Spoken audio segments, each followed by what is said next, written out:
नमस्कार बच्चों, good morning. Class 10th chapter 9 त्रिकोणमिति के कुछ अनुप्रयोग, सम एप्लीकेशंस ऑफ ट्रिग्नोमेट्री। हमने 8th चैप्टर में ट्रिग्नोमेट्री के बारे में पढ़ा और आज हमने इस त्रिकोणमिति की ट्रिग्नोमेट्री कुछ एप्लीकेशंस जो आम जिंदगी में हम प्रयोग करते हैं वो हमने सीखनी है। उसको करने से पहले सबसे पहले इसका प्रयोग हम कहाँ करते हैं। मान लो कहीं कोई पेड़ है, उस पेड़ की, जैसे आपको यहाँ चित्र में नज़र आ रहा है कि उस पेड़ की हमने ऊंचाई निकालनी हो तो एक तरीका ये है कि हम वहाँ से कोई टेप लेकर के बी से सी तक उसको ऊपर से नीचे तक मापें। अगर हम पेड़ के ऊपर नहीं चढ़ना चाहते हैं तो हम ग्राउंड के ऊपर, जैसे ए पोजीशन यहाँ है, यहाँ पर खड़े होकर के हम उस पेड़ की ऊंचाई को बिना पेड़ पर चढ़े माप सकते हैं ट्रिग्नोमेट्री की हेल्प से। तो उसके लिए हमें क्या चाहिए, एक तो हमें उस पेड़ का जो निचले वाला सिरा है यहाँ से और जहाँ पर हम खड़े हैं वहाँ तक की डिस्टेंस, जैसे ए बी है, ये ए बी हमें पता होनी चाहिए।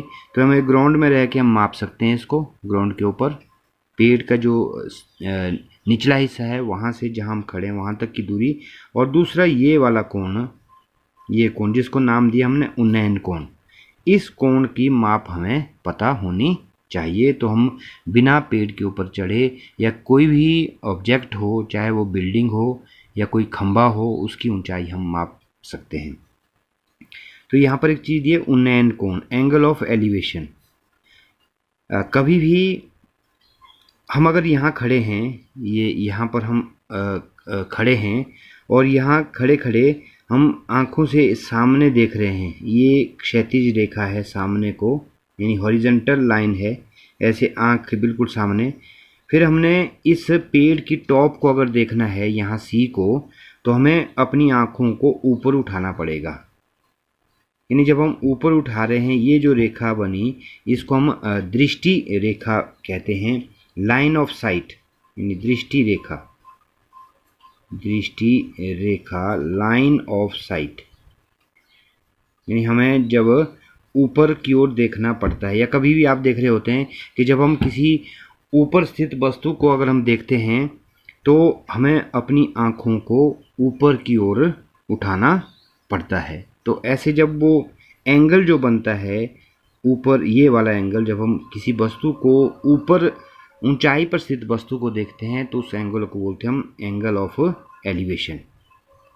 इसी तरह से मान लो हम किसी बिल्डिंग के ऊपर हम खड़े हैं, सपोज करो हम यहाँ कहीं ए पोजीशन पर हम बिल्डिंग के ऊपर खड़े हैं और यहाँ से हम किसी वस्तु को नीचे देख रहे हैं, यानी वस्तु नीचे है और हम ऊपर खड़े हैं कहीं, वहाँ से हम वस्तु को नीचे देख रहे हैं और यहाँ जो ये जो रेखा बन रही है दृष्टि रेखा है, हमें अपनी आँखों को झुकाना पड़ता है नीचे।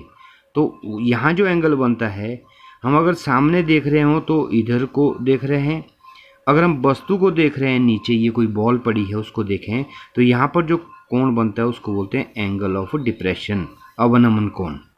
और ये जो एंगल ऑफ, ये जो कोण है और ये वाला कोण है, ये आपस में इक्वल होते हैं, क्योंकि हमने 9th में पढ़ा है कि अगर कोई पैरेलल लाइंस ऐसे हों और ऐसे कोई तिर्यक रेखा हो तो उस तिर्यक रेखा में अगर हम यहाँ पर, यहाँ वाला अगर कोण है, ये वाला कोण, तो ये कोण इस कोण के बराबर होता है, जिसको हमने एकांतर कोण कहा था, अल्टरनेट एंगल, एकांतर कोण, अल्टरनेट एंगल। वैसे ही यहाँ भी ऐसे ही है, आपके पास ये दो पैरेलल लाइंस हैं और इन पैरेलल लाइंस में ये आपके पास हमारे ट्रांसवर्सल है तिर्यक रेखा, और तो ये वाला कोण और ये वाला कोण, ये दोनों इक्वल होते हैं। तो आगे हम जब प्रश्न करेंगे तो उसमें हम ये दोनों चीज़ें यूज़ करेंगे। जब कोई वस्तु ऊपर है और हम कहीं नीचे खड़े हैं, तो जब हम आँखों को ऊपर उठाते हैं तो वो जो एंगल बनता है उसको बोलते हैं हम उन्नयन कोण। जैसे हम ए से हम सी पर यहाँ पर किसी वस्तु को देख रहे हैं, यानी हमें आँखों को ऊपर उठाना पड़ता है, तो उसको हम कहते हैं उन्नयन कोण। और जब हम कहीं ऊपर खड़े हैं या 2-3 मंजिला 4 मंजिला वहाँ से हम नीचे किसी वस्तु को देख रहे हैं, तो वहाँ पर जो हमारी आँखों का जो कोण बनता है उसको हम बोलते हैं एंगल ऑफ डिप्रेशन, अवनमन कोण। तो इन कोणों का हम प्रयोग आगे प्रश्नावली जो एक्सरसाइज 9.1 है, हम उसमें कुछ प्रश्न लेंगे और इसका प्रयोग हम करेंगे। इसको हम हाइट एंड डिस्टेंस, ऊंचाई और दूरी भी कहते हैं। तो इससे संबंधित प्रश्न पेपर में 5 मार्क्स का 5 नंबर का आता है। तो अगले वीडियो में हम 9.1 के कुछ प्रश्न लेंगे, तो आपने उनको समझ करके पूरी प्रश्नावली को, पूरी एक्सरसाइज को सॉल्व करना है। Thank you.